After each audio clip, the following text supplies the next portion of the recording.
A couple of years ago, a remarkable thing happened when CBD became legal in all 50 of the U.S. states.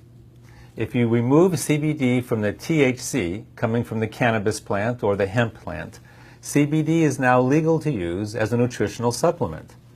Since that time, of course, the market has exploded with interest. And this conversation today is about the physiological effects of CBD on the human body. Truly, CBD is not just another nutritional supplement. This short conversation is going to accurately describe the intense scientific research that's going on around the world, but in simple language so that everyone understands of why CBD is so important for human physiology. In order to comprehend the significance of CBD to our health, we first have to ask the simple question, what exactly is our health? Is it just the absence of disease? If you don't have symptoms, you must be healthy? Well, it's actually a far more important question and a deeper question than just that. How does human physiology actually work? How is it designed? In general, every aspect of human physiology is based on the balance between polar opposites, between the yin and the yang. This creates homeostasis. When we look at specific parts of our physiology, like the immune system, the yin and the yang, the opposites would be anti-inflammation and inflammation, the negative and the positive. When those two things are in balance, your immune system is functioning properly.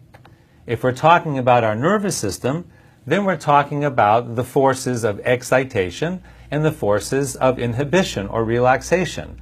When we're talking about our endocrine system or our hormone system, we have the forces of breaking down tissue or the catabolic hormones, and we have the anabolic hormones which build up tissue.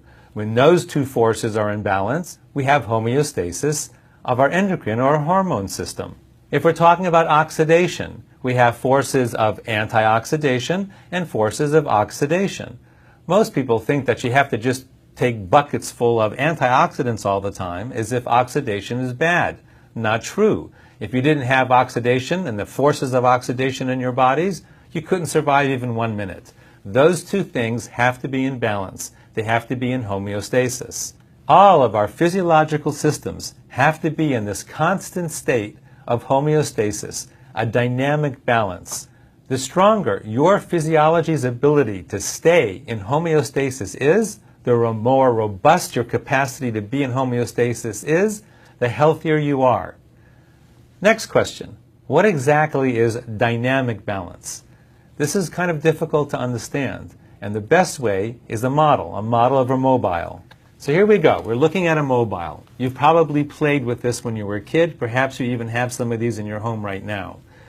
We have all of these horizontal elements with little strings hanging down from them, and we have these stars hanging at the bottom. In this particular model, the stars represent signaling molecules.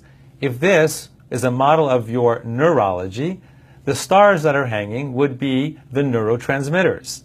If this was a mobile of your endocrine system, your hormone system, then the hanging stars would be hormones. And if this was your immune system, the hanging stars would be cytokines or lymphokines. These are the signaling molecules that make your immune system work.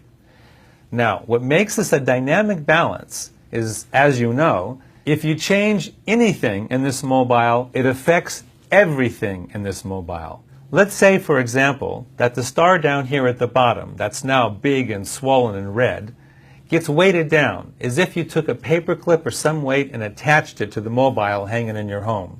That star is going to pull down and everything in the mobile is going to shift. You can't change any one element without affecting every element in a mobile. What's interesting, however, is that initially the mobile is going to go through these oscillations where things are bouncing up and down and shifting up and down until the oscillations slowly quiet and the mobile finds a new point of homeostasis, a new point of balance. Now everything is shifted in the mobile. The stars are all in different locations now, and many of the sticks are no longer horizontal. They're kind of twisted at one angle or another. But our physiologies are so smart that they will find a new point of balance. During the shifting and the oscillation is when you feel sick, when you have symptoms. But our body, our physiology will compensate, and the new balance will be found, and you can continue to function. Now, let me explain how modern medicine with pharmaceutical drugs interacts with this system. Let's say you have another one of these stars, another one of these elements that goes a little bit haywire, this star over here on the left. So you're feeling lousy, and you go to the doctor, and the doctor does some kind of test and decides, okay, we need to give you a drug. And so you take a drug, some kind of pharmaceutical drug, to deal with this one element over here on the left that's now gone somewhat haywire. And the drug is designed to clamp down on those symptoms. Notice that the drug is designed to deal with exactly that one star, not the entire system of the mobile, but that one star and the symptoms that it's creating. However, we know that pharmaceutical drugs have many, many unintended side effects. And so, because of the drug you're taking now, another star goes haywire, and you have more symptoms, and now you have to take a drug to counteract the symptoms from the first drug. And so you clamp down on that star as well. And then a third one goes haywire, and so you clamp down on that one as well. And let's say now you seem to be stable, you seem to be functioning, and everything is copacetic. Well, is it really? Everything seems to be stable here because the mobile isn't shifting anymore, but let's take a closer look at your system. This is what's actually happening. You now have all sorts of artificial weights attached to your physiology, to your mobile. You can see that your physiology is under a lot of stress. The weight of all these different drugs and these overexpressed stars are pulling down heavily on this mobile, and you can see that some of those bars are now bent because they're under so much tension. One more little thing going wrong with your physiology, perhaps it's something as simple as a cold or a little virus, or some kind of drug interaction that you didn't anticipate, and now something breaks. This system is under so much tension and so much stress that the oscillations would be huge, and you might find yourself in the ICU under life support. So, in a nutshell, pharmaceutical drugs work at the level of the symptoms, not the systems, which causes enormous strain on your human physiology. So I've showed you this in order to point out, to highlight the differences between how pharmaceutical drugs work at the level of the stars and how CBD works. CBD, instead of working at the level of the stars, works at the level of the system of balance, at the nexus of balance. That would be in these crystalline green orbs where the string attaches to the stick. That's where the system knows if it's in balance or out of balance. It can't tell what's happening at the level of the star, but it knows what's happening right there in that green crystalline orb where balance is maintained and established. So in the model that we are using, the mobile, to highlight how our physiology works, that's where CBD works. Now, in our actual physiology, where does CBD work? Let's take a closer look. Here we go. We're going to travel into our physiology, right into our central nervous system.